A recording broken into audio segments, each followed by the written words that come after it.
Yilmaz Bektas emosyonal sa ginawang ito ni Rufa Gutierrez.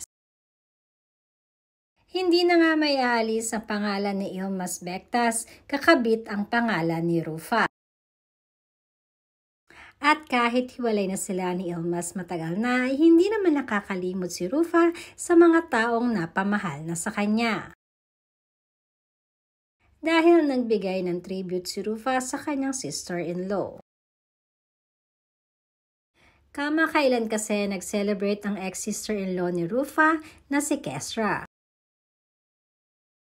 Ayon nga sa naging tribute ni Rufa, this photo taken in 2005 brings back so many fond memories of our happy days together in Istanbul. Even if I haven't seen you in 17 years, I know that one day we will meet again.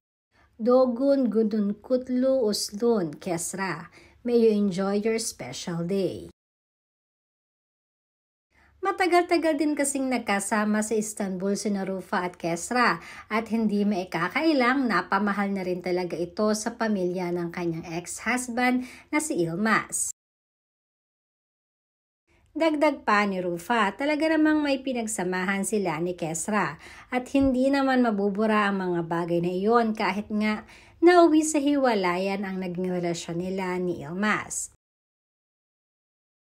Hindi rin maikakaila na napakaganda rin ang turing nito sa kanyang mga anak na sina Venice at Lorin.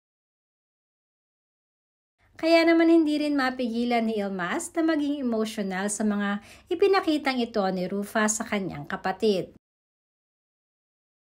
Kaya naman magpahanggang ngayon ay welcome na welcome pa rin si Rufa sa family ni Yilmaz sa Istanbul, Turkey.